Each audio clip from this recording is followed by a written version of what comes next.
Dr. Rowley's last lecture. It looks like we do have seats for everybody now, so that's exciting. I get the privilege of introducing Dr. Rowley, but before I make those introductions, just to let you know, normally we'd have a safety spot and do a few other things.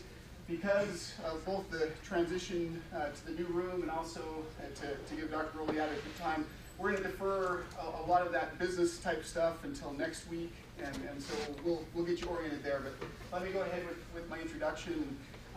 It is my pleasure to introduce Dr. Richard L. Rowley for his last lecture here in the Chemical Engineering Department. Truly is an eminent scholar. Just a brief biography of him. He received his bachelor's degree in chemistry here at BYU in the mid-70s, and went on to get a PhD in physical chemistry at Michigan State University. And from there, he went to Rice University and spent 6 years at Rice and became received tenure there before moving here to BYU in 1984. And he's been here ever since then. Served 2 stints as department chair. Back in the mid-90s and the late 2000s, 2007 to 2010. He's been the co-director of the Thermophysical Properties Lab here at BYU, which has been involved with the DIPPR work, the Design Institute for Physical Properties research that has been ongoing for the last 13 years. That's co-PI along with John Oscarson and Vince Wilding, and so very eminent, very prestigious work that he's done. I counted around 125 peer-reviewed articles that Dr. Rowley's published, which is very impressive. 10 books and monographs. Two of the most significant books are Statistical Mechanics for Thermophysical Property Calculations and Molecular Modeling for Thermophysical Properties. And as you can tell, models matter. He's going to talk about that today. He's more importantly mentored 12 PhD students and about 25 master's students, so a very, very productive career. Numerous awards and honors. I will only mention 3 of them today. He received the Mazer Research and Creative Arts Award, which back in 1997, which is one of the most prestigious honors that BYU bestows. Just this last year, he was named our Outstanding Chemical Engineering Faculty Member for 2010, which is for very good reasons. And he spoke at the August college graduation as the commencement speaker, and they don't give very many faculty that honor, so that's a good honor. A few personal items. He served a mission in Finland. In the church, he served as bishop, high counselor. He's been and currently young men's president in the branch up in Montana. And so, you name it, he's done it in the church. His wife, Vicki, and he have 7 children, plus 1 foster child, and many of whom are in attendance here today with us. They got 22 grandchildren. Curiously, 11 of them are boys, and 11 of them are girls. And two more on the way, 1 boy, 1 girl.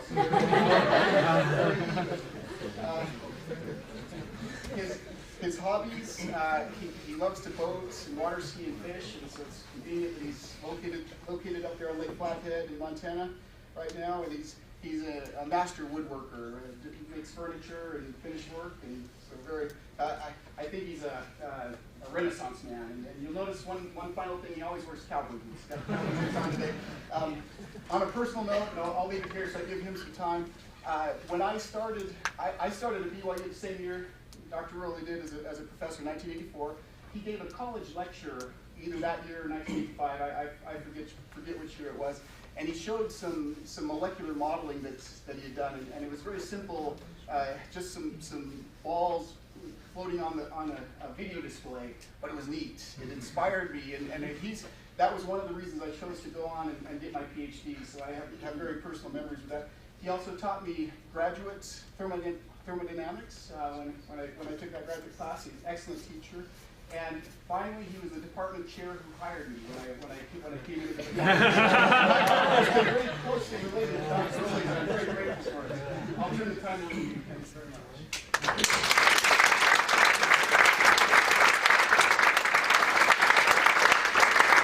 Actually, quite a few of the faculty that were hired at one time or another while I was department chair.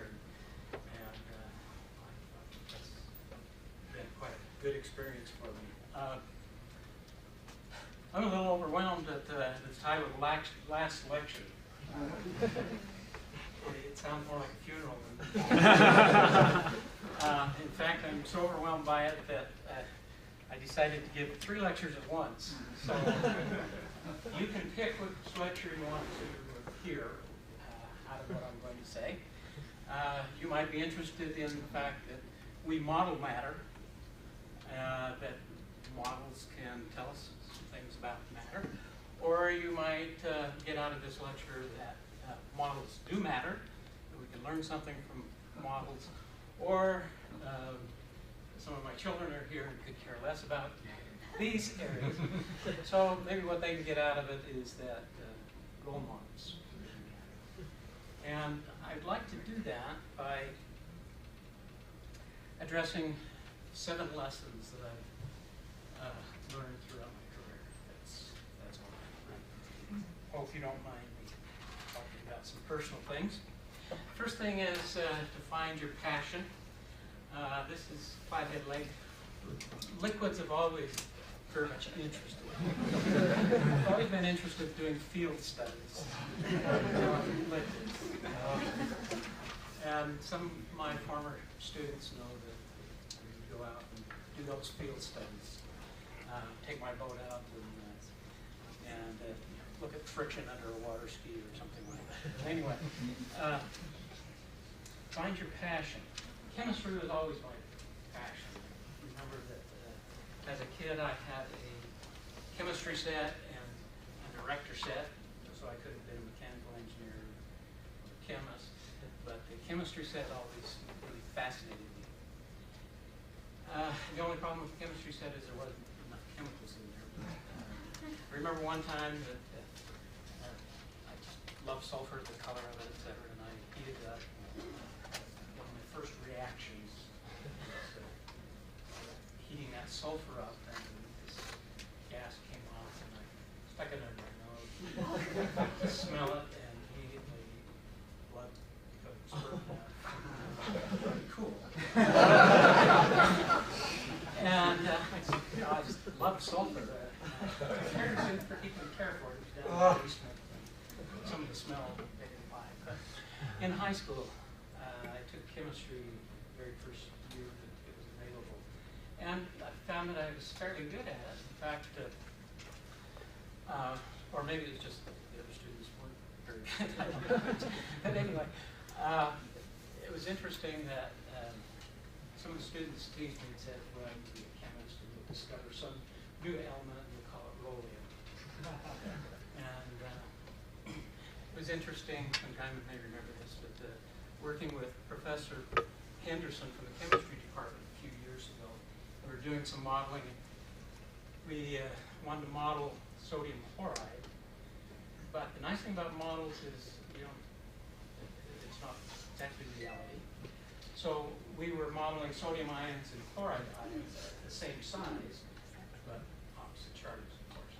And that way we could separate effects out from size effects from charge effects. So we could look at how it hydrated independent of the size. And it was interesting to me that that lab says, we'll call this Rowlium. Salt, but it's the same size sodium ion as cation. So that came to fruition. There was a Rowlium, but it was hypothetical. Models do matter. I know when I was in high school, I just loved chemistry, and this is sort of the model that the counselors gave me as a chemical engineer. I have a pipe wrench. So that's why I chose chemistry as an undergraduate student. I'm more interested in models of matter and what they look like. This was a false model of what chemical engineers do. Otherwise, I would have started out in chemical engineering, I'm sure. But one person that greatly influenced me was Rex Goetz, who taught physical chemistry in the chemistry department, and a very humble man. And I just love thermodynamics and physical chemistry.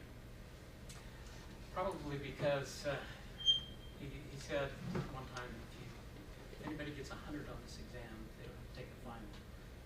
Some of us, right, but I got 100 on the exam. So I didn't have to take the final, and everybody complained. But maybe that's why I like Rex. And Grant Wilson, I worked for a summer for him after I got my bachelor's degree doing vapor-liquid, liquid-liquid equilibrium. Wrong computer. But my feelings for physical chemistry are somewhat like this expressed in Aerosmith by Sinclair. This is a Professor Gottlieb. He says, there are two kinds of students the gods give me. One kind they dump on me like a bushel of potatoes. I do not like potatoes. And the potatoes, they do not ever seem to have great affection for me. But I take them and teach them to kill patients. The other kind, they are very few. They seem, for some reason that is not at all clear to me, to wish a little bit to become scientists, to work with bugs and make mistakes. Those, I seize them, I denounce them. I teach them right away the ultimate lesson of science, which is to weight them down. Of the potatoes, I demand nothing. Of the foolish ones like you who think I could teach them something, I demand everything. No, you're too young. Come back next year. But honestly, with my chemistry, have you taken physical chemistry? No, sir, but I did pretty well in organic. Organic chemistry, puzzle chemistry, stink chemistry, drugstore chemistry. Physical chemistry is power. It is exactness. It is life. In organic chemistry, that is a trade for pot washers. No, you are too young. Come back. But I found my passion, if you will, in thermodynamics. It's wonderful. Exact relationships that some of you that have my class know we can play the partial derivative game. It's very simple. There are three laws, three mathematical identities, 4 Gibson equations. With that, you have power, as Professor Gottlieb says. You can derive hundreds of relationships, and therefore win the game. There's a problem with that. For example, I can derive dGdH at constant t, and then get this relationship. The problem is, what in the world do I do with this? Can't do anything with it without a model at this point. So you have to have some sort of a model, equation of state in this case, but it's a model. So, to your rescue, bring in the model. One of the first things I have to tell the students that sign up for my modeling class is, no runways. We're going to do like their model. And we're getting closer with this kind of model, but not that. Lord Kelvin said, it seems to me that the test of do we or not understand a particular subject of physics is, can we make a mechanical model of it? I'm never content until I've constructed a mechanical model of the subject I'm studying. If I succeed in making one, I understand. Otherwise, I do not. So this model doesn't have to be really a mechanical model. In fact, one of the simple, beautiful models, a mathematical model developed by Vanderbilt. Vanderbilt like to play pool, like to watch balls bounce off of each other, and could see that there is repulsions due to the fact that molecules would be moving and bouncing. But adding in an attraction term gave him a very simple model. But that very simple model explains a great deal about matter. His thesis, his dissertation title was on the continuity of liquids and gases, and it shows how at certain states you can have liquids, and other conditions you can have gases, how you can transition between them, why you can superheat or subcool things. You can have metastable and unstable regions. Understand a little bit about the critical point, all from this very, very simple mathematical model. And really, that's the purpose of models, is to simplify the system so that you can explain the observation, so you can understand what's going on in very simple terms. You can decouple and remove non-essential variables so that you can isolate particular variables that you want to understand. And this one, I allow people sometimes laugh at me when I say that, but when you're modeling, you're not constrained by reality. And that's nice. Allow isolation of variables not feasible in nature. Hence, the Rowley of the sodium chloride, where we could isolate the size effect of the chloride ion from the charge. Not real fluid, but we can isolate the effects. Or I'll mention the polar versus non-polar water. What in the world is non-polar water? No, not constrained by reality of the model. We can predict non-attainable conditions. Some of the work that we've done with synthetic lubricants are at extreme conditions. But I always tell students a warning about models. Models are not the real system. They serve to help you understand the system. It's pretty hard to satisfy hunger from a picture of a state. And so models don't necessarily do everything. Second lesson is find out for yourself. When I went to graduate school, I chose Michigan State because they had an area called non-equilibrium thermodynamics, thermo. To me, that sounded like an oxymoron, non-equilibrium thermodynamics. But what was really cool is that from just the second law of thermodynamics, from entropy production, out came expressions for transport phenomena, fluxes, forces. These things are called Onsager coefficients. I'll say a little bit more about that in just a minute. But you can have a heat flux due to a temperature gradient. We all know what that is. If you have a temperature gradient, you get a flow of heat, thermal conductivity.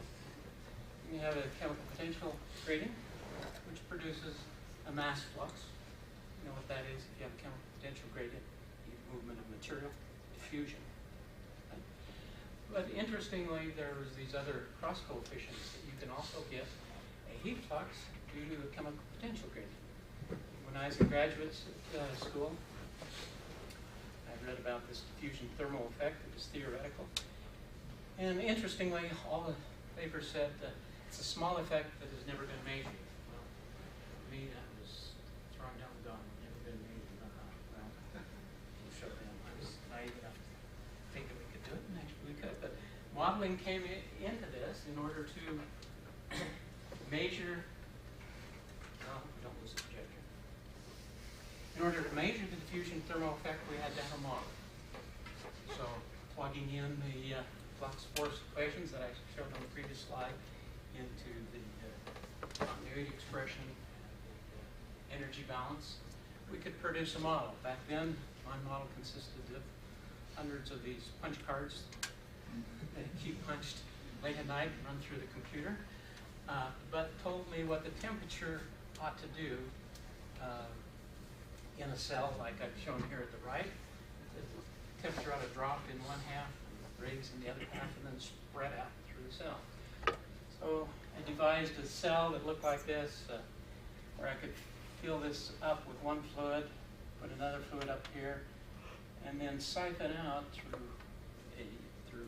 ports around the equator of this cell, fluid, and lower this other liquid, the second liquid, down and create a very sharp interface right there at that middle, and pull a vacuum around that to create adiabatic boundary conditions and measure the temperature.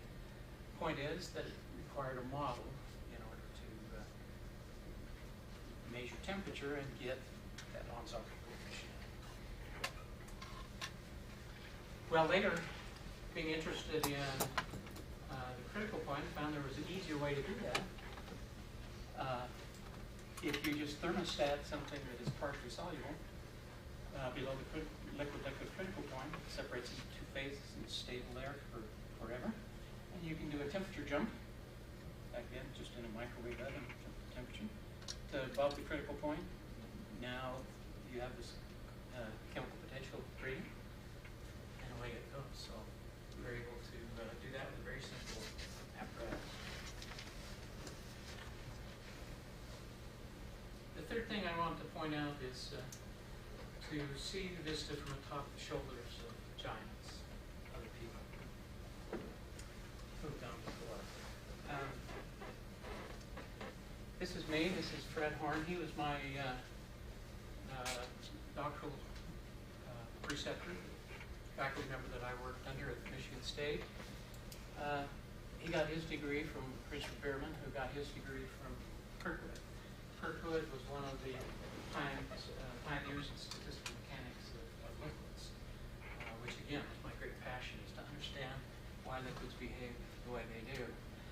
Kirkwood was a colleague of Lars Onsager at Yale for a period of time, who won the Nobel Prize in chemistry for his study of these Onsager coefficients that I showed before, which was one of the reasons that I was interested in measuring that Onsager coefficient in my graduate work.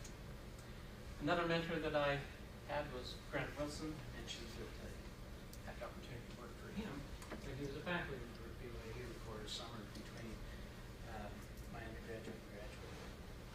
And in fact, again, this idea of building on other people's ideas and other people's shoulders, Grant had come up with this idea of local compositions. The idea of local compositions is if I have a mixture of red molecules and blue molecules,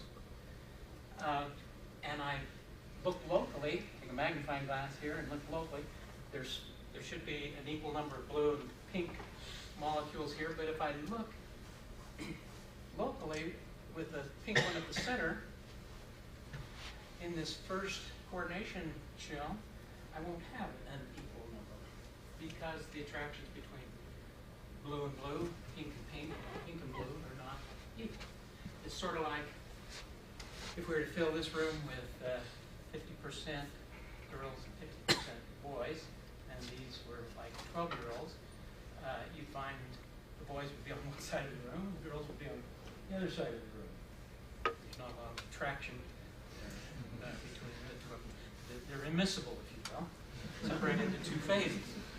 However, 18 and 19-year-olds, put them in there, and you look locally around a guy, and there's more girls than guys around him. There's this unequal attraction. And that's the idea here in this local composition model that Grant Wilson had. What he did is he expressed equilibrium thermodynamic properties in terms of deviation, if you will, of these local compositions from the bulk composition. Well, the idea we had is if these really mean something, then all the properties ought to be related to that. And so we developed a way of getting transport properties, excess transport properties, based on these same local compositions. So the idea is no adjustable parameters here. We just take the vapor-liquid equilibrium. That tells us what the local compositions are, and then that directly tells us what the mixture transport properties are. And lo and behold, it worked. So for example, this is an excess thermal conductivity. This is the excess over an ideal thermal conductivity of the mixture. No adjustable parameters, but there's three different types of mixtures, and the thermal conductivity is a function of the composition of the mixture. Works for shear viscosity also. This is a particular mixture, and the experimental points, the solid line there is our model, no adjustable parameters. And recently, Jingping Liu just finished his PhD and applied the same thing to dielectric constant. Seems to work there. So it's a great idea that Grant Wilson had, and we were able to apply it. Another area where we built on what other people had done is extended corresponding states. You know, molecules don't really look like this. That's the physicist version. You don't consider it a sphere. They look, more like that. So we've taken the traditional corresponding states idea and extended it and said, okay, the property would be related to the property of the spherical molecule, but then should be adjusted due to changes in size and changes in polarity. And we get this difference in polarity as a difference between water and nonpolar water. Well, where do you come up with nonpolar water? Again, it's a molecule. Nonpolar water is just this model without this polar attraction piece. And so we have what you would expect for water just from these two pieces, and the difference then is due to polar effects. So this is some work that Vince Wiley did for his graduate work at Rice. The fourth thing is that I've learned is to embrace challenges to catch the big fish. I must admit that there's been some challenges in some of the topics that I've employed in my research. My professional goal really has been a self-consistent model for all thermophysical properties at any condition. Well, if I'd insisted that I do that before I retire, we wouldn't be having this occasion. I haven't finished that. But I had the opportunity when I was teaching at Rice and they were remodeling the building. I say opportunity, they essentially kicked us out and said, you have to go somewhere else while we remodel the building. So I worked at Texaco and worked on trying to fix their simulator, their physical property simulator.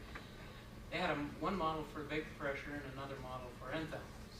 If you know much about thermodynamics, you know that if you use a vapor enthalpy where the stream is actually liquid, that's not going to work too well. And that was some of the things that was happening there. So the idea that properties had to be consistent led us to this kind of approach that we've used in later years in our model. The approach is that we want to model at the molecular level, and because in reality all properties arise, all properties of liquids arise from the motion of the molecules and the interactions of the molecules. And so that's been how we've approached things. That required me to learn some additional things. In order to do that, we need the structure, geometry, charge distribution of individual molecules, and the interactions between molecules. And then we do computer simulation. Simulation really takes the model and, shown here, takes the input, turns the crank, and gives you outputs by running the information through the model and gives you the outputs. So here what we've done in molecular dynamics simulations, Monte Carlo simulations, using particular models, so we can get take, different input information, see how the model responds to that through our simulation, and get information out. When I was in graduate school, I took statistical mechanics. I had half a semester undergraduate course. I had one graduate semester of statistical mechanics in the physics department, and then I took 2 graduate semesters in the chemistry department. And I must say, I hated statistical mechanics. It was awful because I didn't understand it very well. And I put here, we used to have seminars at Michigan State, and there was a faculty member who taught the statistical mechanics class, Robert Kuthia, and he just loved to ask the hard questions, and we had to give these seminars every so often. And I told my wife, felt like one of the Christians, going into the arena against gladiators and lions with him in the audience, because he knew just the right questions about statistical mechanics to ask to make you feel a little foolish. And I found the best way to learn was to teach statistical mechanics and write a textbook on it. I also spent a sabbatical in Colorado. There, Jim Eaton, some of you may know him, worked with him on doing simulations and statistical mechanics, and learned a great deal. And I found that statistical mechanics is a wonderful, wonderful area, but it was a challenge. So don't let challenges dissuade you from doing what you want to do. This was necessary in order for me to study liquids. Now, the typical models that we use in these kinds of simulations are again, mathematical models. One of the things we do is use something called pairwise additivity, which means that for a collection of molecules, each pair of molecules interact with each other. And so that means that you have, if n is the number of molecules you have n times n minus 1 over 2 pair interactions that you have to deal with. That's not all. Again, molecules aren't spherical, so they could be chains like this, or it's a diatomic molecule. So what we do is divide up each molecule also into sites, and each site can interact with each other site on other molecules. So that gives you Ns1 is the number of sites on this molecule, Ns2 the number of sites on this molecule. That means that you have this many interactions that you have to account for each of these pair interactions. And then what we do is use simple spherical models for these site-site interactions. This is simple Leonard-Jones potential, much like what Van der Waals would have imagined for his modeling of the Van der Waals spatial state, an attraction region here and a repulsion region here. But what that model actually looks like can be fairly complex. I won't show you into this equation other than it's messy, but it accounts for bond stretching, angle bending of the model, torsional potential, dispersion potential, Coulombic interactions, etc. Now this is the model for just one pair interaction, and then you'd have the sum of all of those pair interactions. But lo and behold, using these kinds of molecular models, these mathematical models, you get very good results. These are some results that we obtained when I was on sabbatical with Jim Healy in Boulder. This is the viscosity of N-butane. This is the viscosity. Let's see. No, this has to be N-butane, I guess, and this is isobutane. And let's say the way around, I guess, isobutane, N-butane. Anyway, the small points are experimental data at various temperatures over the whole density range, liquid density range. And these are the simulation points with, again, no adjustable parameters, just using molecular models, the type of molecular models I showed you. Here's some additional results. For a mixture, viscosity of mixture of acetone and water. This is actually some work Dean Wheeler did when he was an undergraduate student here. Again, very nice agreement between experiment and our molecular models that we use in molecular dynamic simulation. Some other interesting things that we've been able to do with that is get activity coefficients. Now, activity coefficients have really been the bane of thermodynamicists that have interest in mixture properties, because you can model them, but you invariably end up having to fit parameters to the actual experimental data. What a fun thing. You want to predict these things. So we came up with an idea of very similar to what one would do in an osmosis experiment. If you put a membrane here and do a simulation in which I have a mixture of molecules of type 1 and 2 on this side, and pure 1 on this side, and 2 cannot go through the membrane. And with model, that's easy to do. You just tell it, you can't go through the membrane. What happens, of course, is you now, the chemical potential of 1 is lowered off this side, and you get molecules of 1 going through the membrane, increasing the pressure on this side, osmotic pressure. And from just the pressure difference between those two sides and the composition that you get in the simulation, you get the activity coefficient. No adjustable parameters. And so this is the logarithm, that should be again a logarithm of the activity coefficient for both components in this binary mixture of methanol and hexane. And you can see that our simulated, which is the line, agrees very well with the experimental data at 2 points.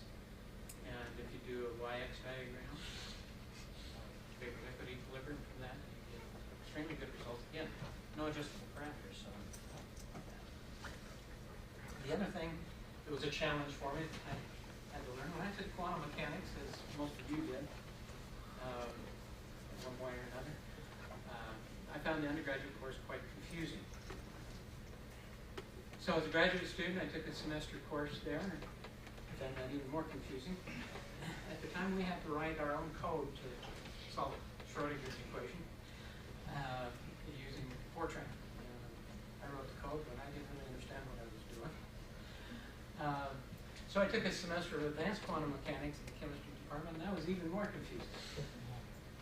So I decided to do a sabbatical. Took a sabbatical in Joensuu, Finland, worked with a fellow by the name of Kelvin, and worked with some of his Finnish graduate students, and there learned to do quantum mechanics. Still sometimes confusing, but learned how to do quantum mechanics so that we could develop better models. So this is something that I showed in a textbook that I've written, relationship between molecular models and thermophysical properties.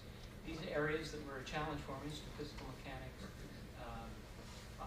computational chemistry, another name for quantum mechanics, have become powerful tools in order to get thermophysical properties out of molecular models. So, accept challenges. Sorry, Tommy, I've run out of time, so I can skip your work. Number 5, sometimes conventional wisdom is more convention than wisdom.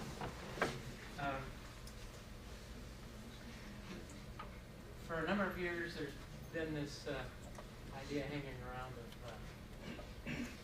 something called Lorentz-Berthelot rules. And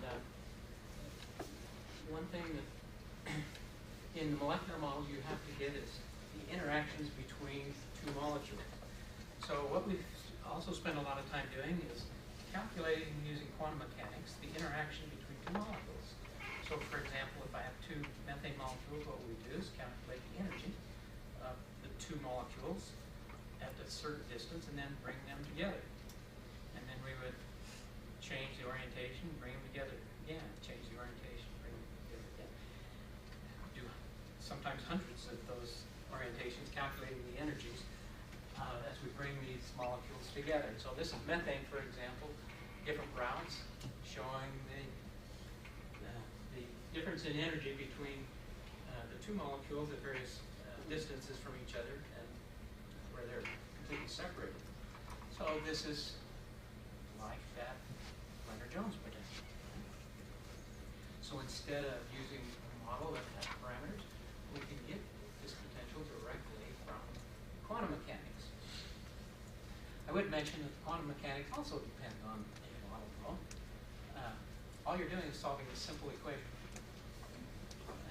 Hamiltonian of the wave function is equal to energy times the wave function.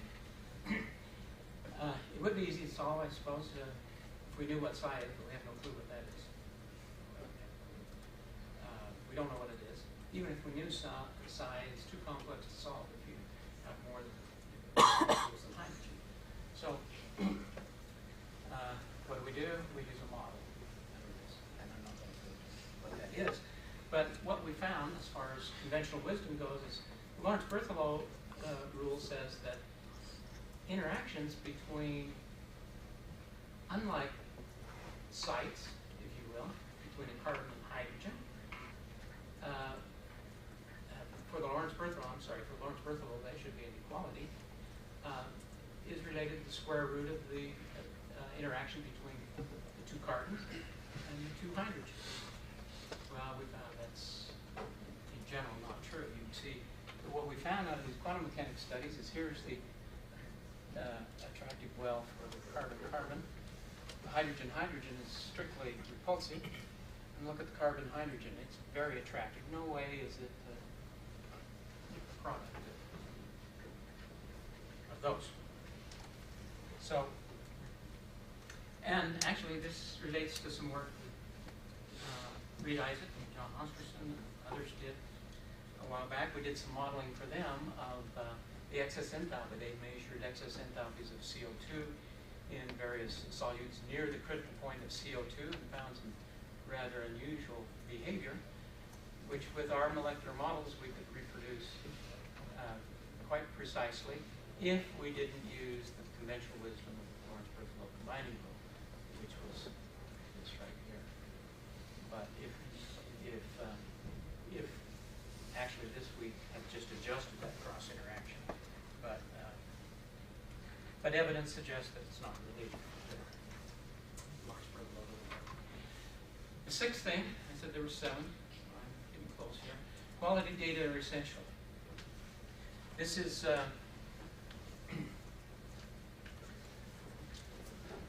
DIPPR 801 project.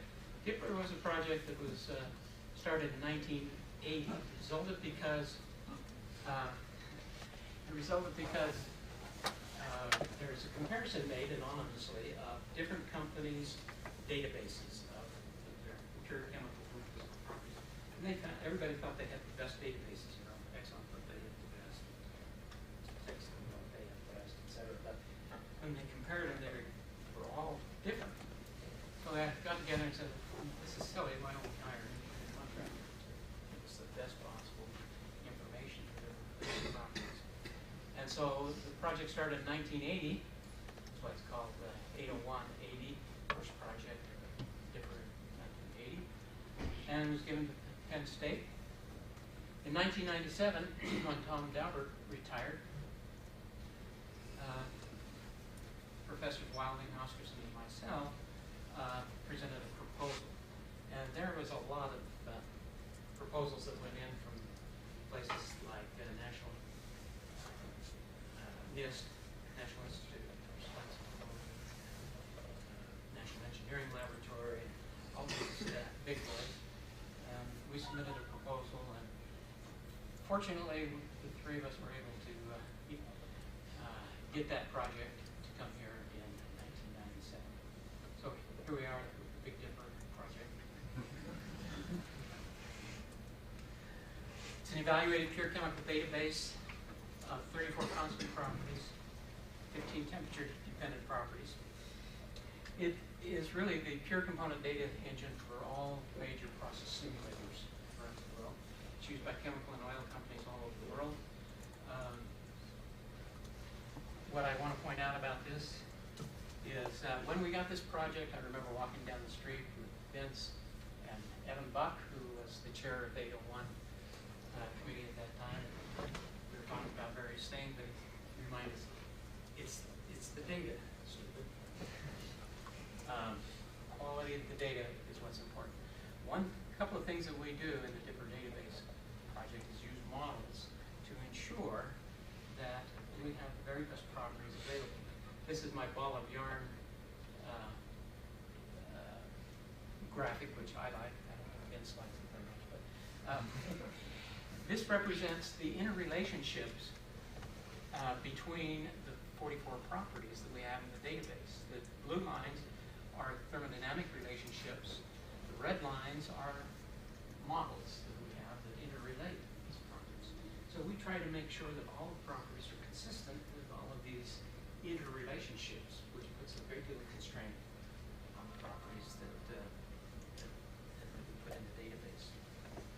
The other thing we do is we have developed a software package called Diadem. Some of my sons have been involved in this project.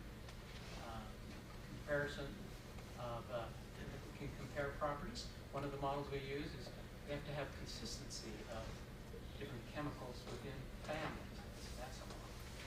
We have over 120 automated prediction methods that are based on various models that help us do that. Well, the final lesson that I want to point out is Evan Bucket said it's the data stupid. I would say the lesson I've learned is it's the people stupid.